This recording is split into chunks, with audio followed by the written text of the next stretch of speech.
And they said, oh, how's it going down there, you know? I said, oh, really good, you know, I think it's going great.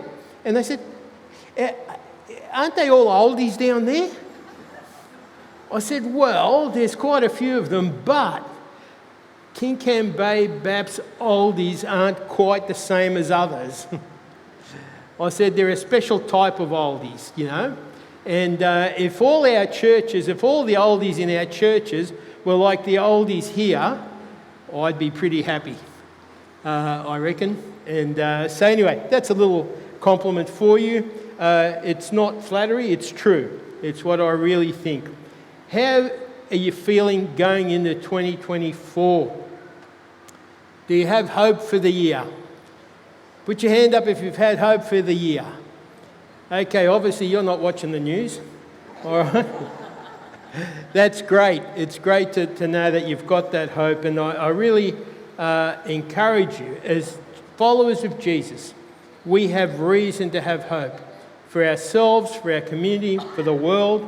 But just like it's not easy being green, sometimes it's not easy having hope. Sorry, I'm just having a bit of trouble here. We can have real hope. We've just gone through Christmas, in case you hadn't noticed. I know you're all onto the Easter buns, but we've just gone through Christmas, okay? And so I'm just going to back up a little bit from that. Christmas is a time of hope, isn't it? Okay, but interestingly, all the events that come up, that we talk about in Christmas, are placed in a not very hopeful situation. I don't know if you've noticed. What's your favourite Christmas event? Have you got a Christmas event that really sticks in your mind that you refer back to during the year? I wonder if you have that, or is it like Christmas is done and that's it, you know? We're off down to to whatever's on down the road here. I want to share some thoughts this morning about my favourite Christmas events, and it's a part that always encourages me, that always gives me strength, and I refer to repeatedly during the year. I go back to during the year. It gives me hope. You know, we can ask seriously. We can ask if there's hope for the world. Tincan Bay is a really nice place, you know, and it's a nice place to be. We have wandered around the world a little bit, as have some of you, okay, and you know that Australia and Tincan is a good place to be parked in, okay, and there's lots of other places in the world where it ain't like it is here. And so hope is a real issue for people. Is there hope for people? When sometimes people travel, they say of places, well, great place to visit, but I wouldn't want to live there. And sometimes, you know, we can look at our whole planet and be forgiven for thinking that, you know. Great place to visit, but it's a bit messed up, just like us. And sometimes the hope that we see, particularly around times like Christmas, can be a little bit flimsy. You know, it's almost as though we're trying to pull ourselves up by our bootstraps, which isn't much help in the sort of world that we are living in. So I want to just stop and think about a little bit the situation that Luke records, and it has a lot of hopeless elements in it. So let's have a quick look at it. Okay, so it says there, in those days a decree went out from Caesar Augustus that a census should be taken in the whole empire. And we see there it's an empire. All right, what's an empire? It was the Roman Empire. It's living under the rule of someone else. Not a lot of us, certainly not white Australians or Anglo-Australians, have experience of living under the rule of other people. But some of you that have come from other places and other people in our country have that sense and have that rule. It's something which can be just really wear you down. You know, really wear you down. It takes your hope away from you.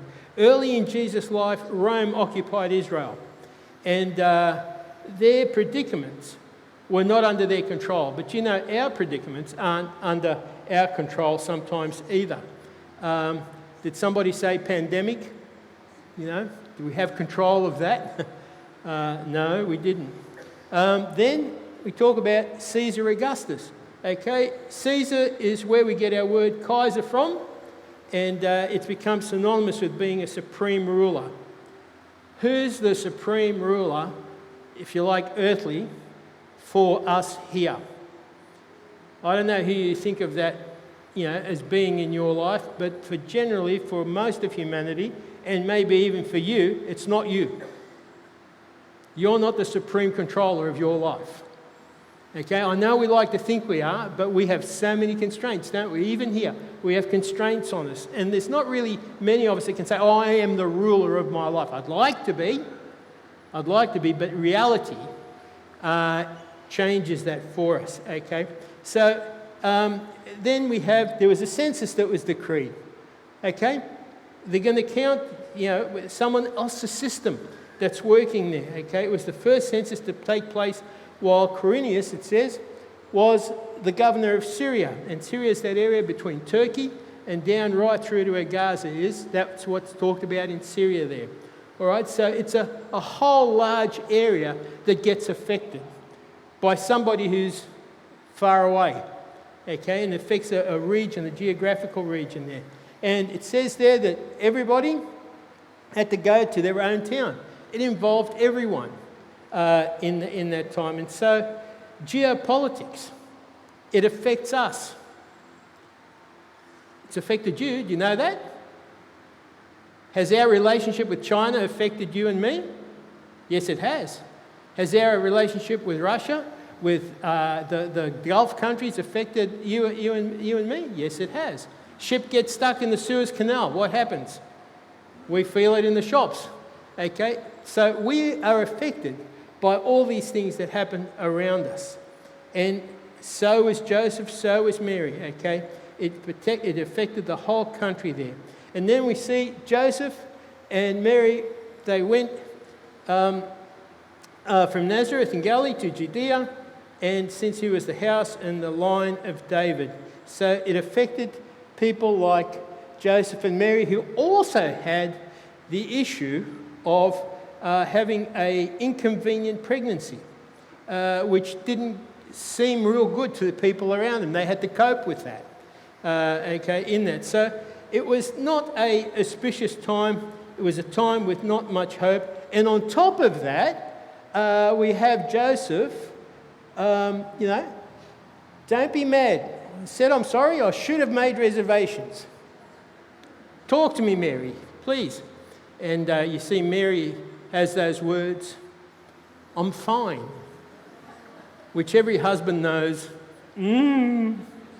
not fine, really. And that's how Silent Night began.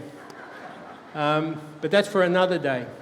All right, Christmas takes place smack bang in the middle of mostly hopeless circumstances. Circumstances which Joseph and Mary had little control over. How is 2023 for you? How's 2024 going to be? You're confident of the year ahead?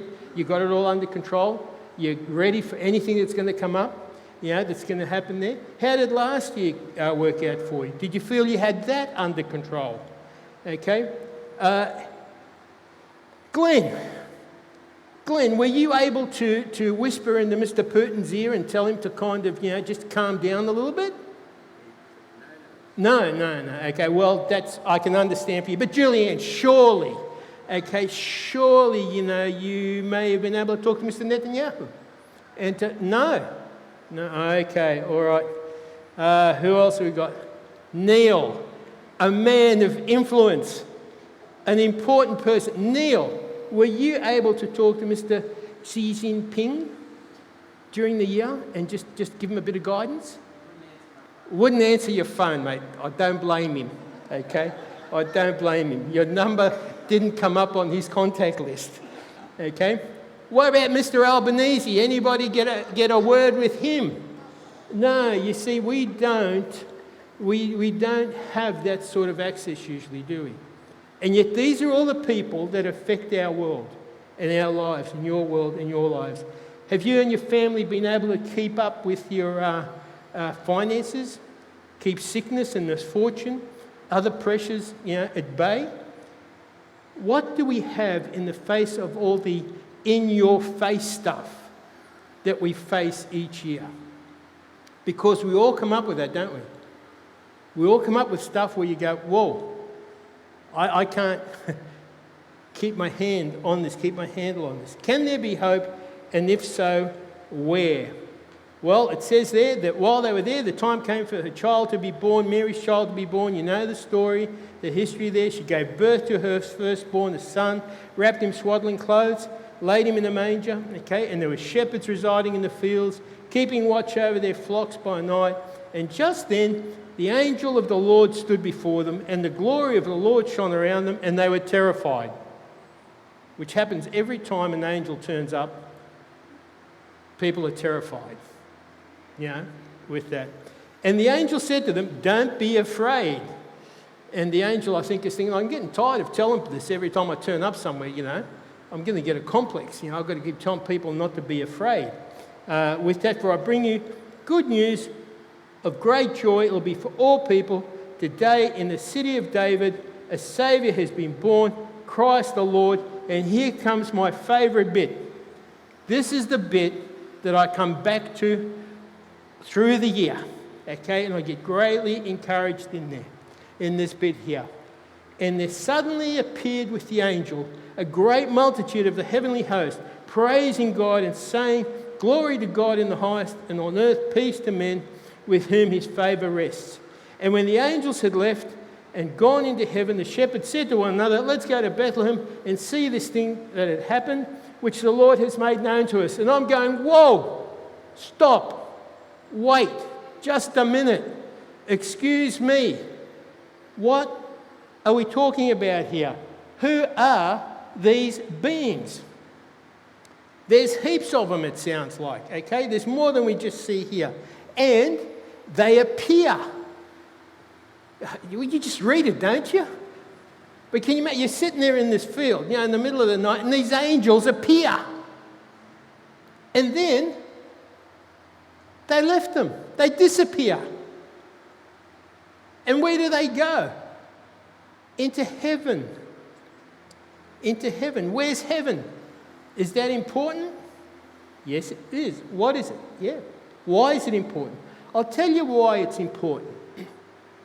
It's important because wherever heaven is, and whatever heaven is, okay, it's not here.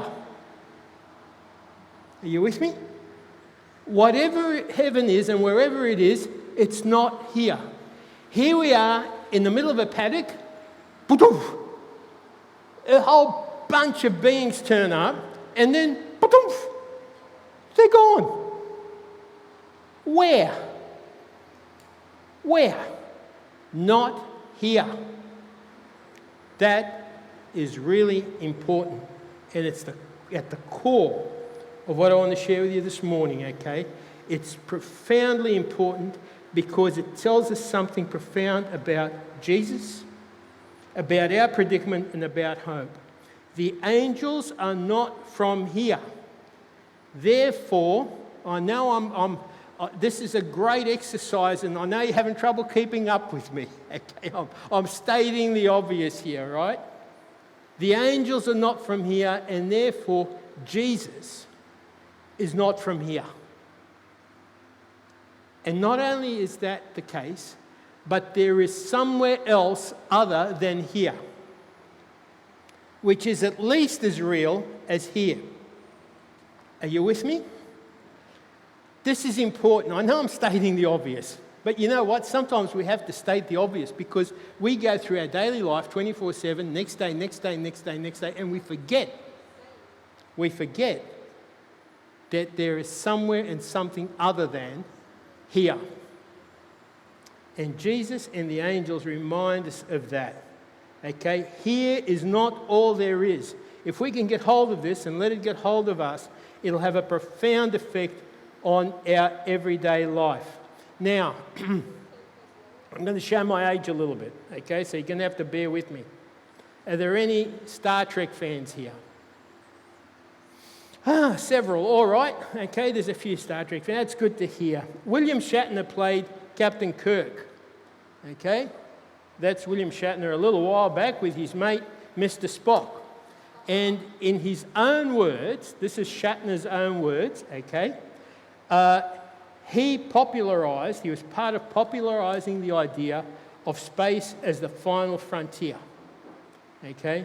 And in my words, Star Trek was one of those shows that popularised the idea that we were going to conquer the final frontier, and that we were confident that in the face of anything that it threw at us, that we would be able to prevail. Do you remember the introduction that was used at the beginning of each episode? Let me put it up there. Space, the final frontier. Okay, these are the voyages of the Starship Enterprise. Okay, and on its 5-year mission, that changed to its ongoing mission to explore strange new worlds, to seek out new life and new civilizations, to boldly go where no man has gone before. Do you remember that? Came up at the beginning of every show. Put your hand up if you remember. Good, okay. I want to know that I'm not being, on my own here. All right, so let's just go through it a little bit quickly, okay? New worlds. You with me? Not just the ones we're in, but new worlds. We're going to find them. We're going to find new life out there. We're going to find new civilizations. Now, we could spend a little bit of time talking about what worlds implies and what life implies and what civilizations implies, okay? Intelligence is there. We're going to boldly go where no one has been before. We can do this, okay? It is possible for us. There is nothing that's not possible for us, and we can do it, all right? And when we meet new life around the place, it will probably be, if not friendly to us, we'll be able to clobber them if they're not. Okay? We'll be able to clobber them if they're not. And we'll suffer some losses, but they'll all be second-rate actors. They won't be the main ones, all right, in the show there. Okay? Space as the final frontier. That's what was told us now. How does the reality stack up alongside the aspirations? That's a young James Kirk you see up there. The old James Kirk actually went into space at the age 90. At age 90, he actually went up into space. Listen to his words. Listen carefully. Last year, I had a life-changing experience at 90 years of age. I went to space. After decades of playing an iconic science fiction character who was exploring the universe, I thought I would experience a deep connection with the immensity around us, a deep call for endless exploration. I was absolutely wrong. The strongest feeling that dominated everything else by far was the deepest grief I had ever experienced. It says, I understood in the clearest possible way that we were living on a tiny oasis of life, surrounded by an immensity of death. I didn't see infinite possibilities of worlds to explore, of adventures to have, or living creatures to connect with. I saw the deepest darkness I could ever imagine. I could have imagined. The immensity of death and the deep darkness, contrasting starkly with the welcoming warmth of our nurturing home planet. It was an immensely powerful awakening for me. It filled me with sadness. But I had to go to space to understand, listen carefully, that Earth is and will stay our only home. In other words, this is it. This is all that we have. We're not talking films here, we're talking real. Okay, this is a person who's gone into space, that's his reaction. The irony and the gravity of acting versus reality, of wishful thinking versus reality. Reality bites, okay? And reality will bite for all of us. And most of us know that. It's best to head it off at the pass. If you've travelled around, you will have seen a little book called The Lonely Planet. Anyone seen those? Okay, The Lonely Planet. It's not called The Lonely Planet. without reason. That's the reason it's called the lonely planet. Okay, and Shatner saw that. He saw Earth as the lonely planet. And he's not the only one. It's an increasingly common view around us. Who's heard of Tim Minchin? Okay, a few people have heard of him. That's about as much space I wanted to give him on the screen.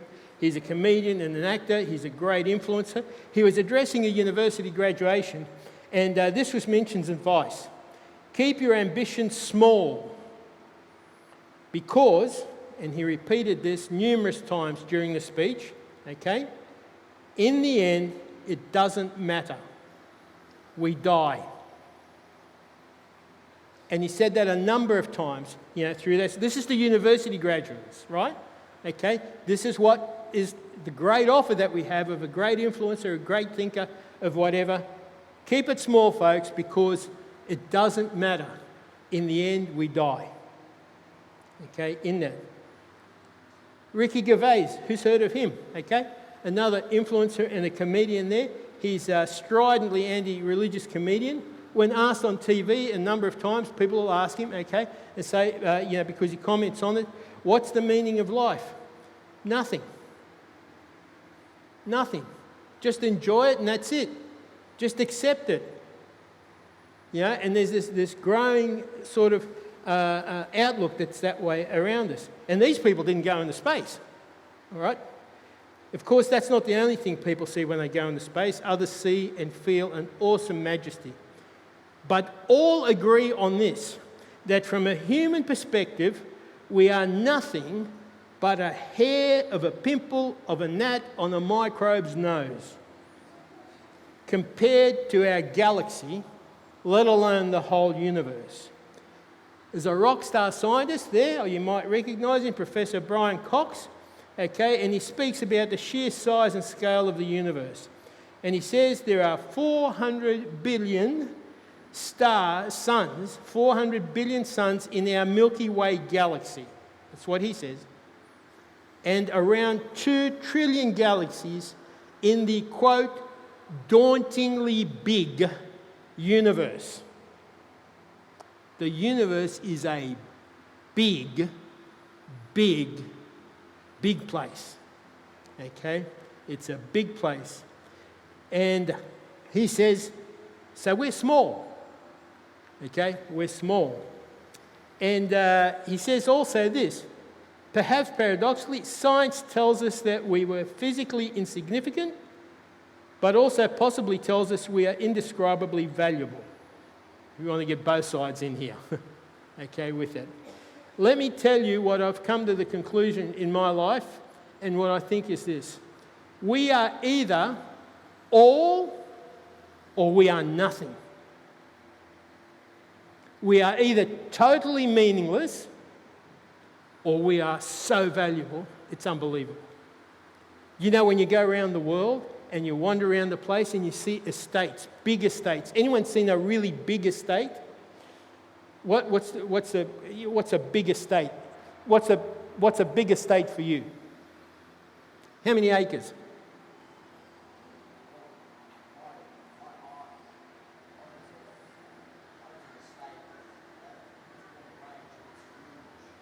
Okay, you got any idea how many acres? Okay, so usually if we see some really big estates, what we say is, not the person who owns it is insignificant, but they're significant. The bigger the estate, the more significant the person. Here's the thing, here's my theory on this whole business. God is so, so, so big. When I see the universe He's created, I know He sort of said, I'm going to make a playground for you, okay, and a place for you to live that you can't get to the end of, okay? And I'm going to do that deliberately so that you can grasp something. You can grasp something there. We are all or nothing. God says we are all. Cox's view and the others is the view from down here, which brings me back to the Christmas history. Why I love these events in the Christmas story. Angels, heaps of them, appearing not here, not from here, okay, and disappearing to not here, okay, to what the Bible calls heaven. We get the view in the Bible from out there. And listen carefully. That view gives you and me hope. That view gives you and me hope. Because in the midst of this, I can't even use the, humongous, okay, very big, humongous universe that you and I cannot even begin to get a grasp on. God, who is beyond that, and in whom the whole thing exists, comes into our world. In a paddock. Boop. Hello. Here we are. Boop. Here we're not. Where? That part's not the important part. Here's the important part. From out there, if you like, someone has come in here. And that gives us hope. Because the hope comes into us from where we can never reach. It comes into us from where we can never reach and from where we can have no control at all. From beyond the final frontier. Okay? Here comes hope based in one who is in the universe and beyond it. Okay? Because the universe and all that is in it, He has created. Which is what we suspected all along. Humanity suspected this all along. You remember in Acts 17, Paul's in Athens, and he says to the Athenians there, he talks to them about this being, and he says, "For in Him we live and move and have our being." Paul didn't make that up. He's quoting back to them what they had already said, because they had worked that out. They worked out this whole thing, there has to be a creator in that. And he says that. He said, "Even as some of your own poets have said, we're all His offspring." What is it that Paul is telling them? Paul is telling them Jesus is that one.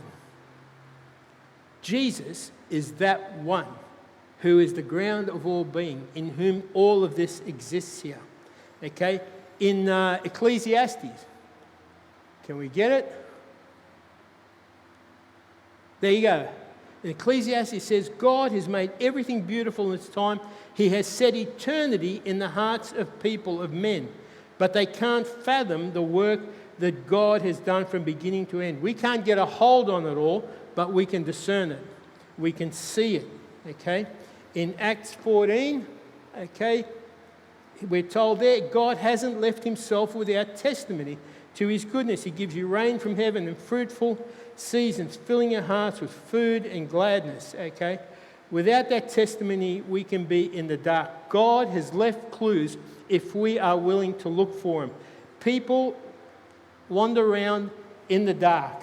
And what happens is there's a process that happens. As they wander around in the dark, sooner or later, there's some light that comes into their world, okay? They see something that turns up into their world, and they go, "Oh, look at that. There's light in the midst of the darkness." And they go towards that light, and as they go towards the light, they realise, well, the light's not actually coming from here, it's coming from somewhere else. And as time goes, they discern that maybe like in the room up on the wall, okay, that it comes from up there. Oh, there's a light source up in that wall there. And they're glad because it makes lots of things clear in their room, okay, as they go for it. But after a while, when they look at that light up in the wall there, they actually can see through it. You see, the cross actually lets us see through into that whole other area of heaven in which we exist.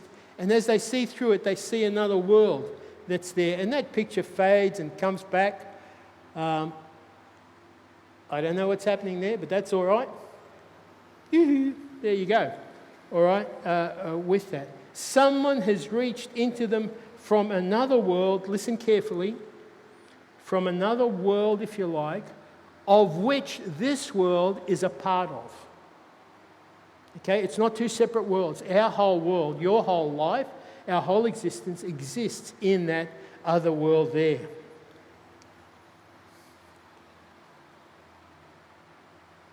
In John 1:1, we're told, we're given an insight into that in the beginning was the Word was with God, the Word was God. That's Jesus. He was in the beginning. The big word beginning is before everything. First principle. Okay, all things were made through him. Without him, not even one thing was made. And in him was life, and the life was the light of men. And the light shines in the darkness, and the darkness has not overcome it. Jesus said about himself, whoops, can I come back to that? All right. He said, I am the light of the world. Whoever follows me will not walk in darkness, but will have the light of life. Here's our hope, and it's the real hope. If we walk in Jesus, we do not walk in darkness. If we walk with Jesus, we don't walk blind. If we walk with Jesus, we're not just wandering around in this enclosed system, trying to work it out and make the best of it and pull ourselves up by our shoelaces. It's so important for us to remember that. And like it was intimated before, God demonstrated his love to us. His love to us in that while we're sinners, he sent Christ for us, to us. Okay, while we were rejecting him. It's an amazing thing. It's a great hope, and it's a certainty. It's either true, or as C.S. Lewis said, Jesus was nuts or worse. Now, you and I need to let this reality grip our souls, okay, to get a hold of our souls. You and I grow up in a life and an experience. We just encourage us to just go the next day. You know, go from one sale to the next. Go from one experience to the next one. Just go from one day to another, till one day you fall over and that's it. And maybe this morning, there's some people here, okay, who like I was, and who like we almost all are when we start, hasn't got a grip on the hope that Jesus has. Maybe it's a theory up here, but you haven't let it sink into here. And I want to encourage you this morning, take time and talk to Jesus and let him open the eyes of your heart and your mind to see the reality that this is not all there is. This is not all there is. And if it is, if you really believe that this is all there is, I want to tell you something, you're probably wasting your time here. Okay? You're probably wasting your time here. But I'm not going to discourage you from being here. Okay? Hang around. But if you're going to hang around, explore it. If you're going to hang around, say to this God who created everything, touch me, show me, open the heart, open the eyes of my heart to see this, because that is where the hope is. Jesus on the cross, you remember? He's on the cross, incredible pain, nails through his hands, he's going through, you know, we all know that, don't we? The suffering that was there, the agony that was there, the physical, the emotional, the whole thing there, right? And this guy next to him, says to Jesus, please remember me when you come into your kingdom. Now, I don't want to be disrespectful, but I just want to say to you that if it was me up on that cross, I'd go, hey, buddy, I've got a few issues here that I'm dealing with. You know, my pain, my suffering, all of that, my circumstances probably would not have allowed me to respond to that person there. And yet, see what happens with Jesus? In the midst of all that, he's able to say to this person, this is what's going to happen with you. Today, you're going to be with me in paradise. You see, even in the midst of the deepest and the worst and the hardest suffering and things that Jesus was going through, he was still aware of what? This is not all there is. This is not all there is. And actually, Jesus is living his life in the light of that wider picture and letting that work in and flow into that situation here and now, the blood and bone situation. And when you and I can get a hold of this reality, that this isn't all there is, that there's this whole other dimension that we're a part of, we are able, as we connect with Jesus, that flows back into our lives. It flows back into the here and now, and it flows back into how we live our lives here. It's so important for us to get a hold of that. I'm going to shortcut across, but I just want to say these things here. Are we really a lonely people on a lonely planet? Or is there really a place where Jesus and the angels came from and went back to? Because if what Jesus says is true, okay, if what Jesus says is true, there's another dimension. There's another part to this life here that we need to be aware of. And we're not the lonely planet. We are the loved people. We are not the lonely planet. We are the loved people. And we have a life, we can have a life of Christ that connects us into that ultimate reality and affects us how we live here. You see, when everything I have is just here, I'm going to guard it. I'm not going to give you any. Because I'm going to need it, because that's all I've got. I'm not going to give you my house or my money or my time or anything else, because that's all I've got. But if it's true what Jesus said, if what he says is true, then I can afford to give away anything. I can afford to give away time, money, anything. Why? Because I've got so much more. I've got so much more. Infinitely more. Is what Jesus said true? Or was he a nutcase? Is what Jesus said true, or was he a nutcase? I close with the words that one of my college lecturers said to me once when I was struggling. You've probably heard me say this before, but I'll say it again. If you can go to the cross and you can look at Jesus on the cross and you can say to him, "You lied," then you can doubt him. But when I go to the cross and I listen to what I see, what I don't know what happened there, what Jesus has done, I know I can trust him. I know I can trust him. And I take him at his word. And here's this funny thing that happens. When you take Jesus at his word, something happens inside you.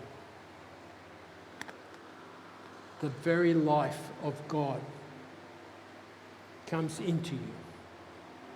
When you make Jesus Lord of your life, his very life will come into you. And you will know that. You will know that. And that will give you hope. As you head off into 2024, that's the place that you can have hope from. Scripture says, make Christ, enthrone Christ as Lord in your heart. And then be ready to explain the hope that you have. Let me pray. Father, I just thank you for the truth of your word. Father, I commit this fellowship to you. I thank you for each one, and I pray that your Spirit will continue to work in each of our lives. Father, thank you that when we commit ourselves to you, you put your life into us, your very life, yourself into us, and that we can sense that. Continue to do that. And Lord, as we have your hope, help us to be carriers of hope to the world around us, to point people to you. Thank you, Father, in Jesus' name. Amen.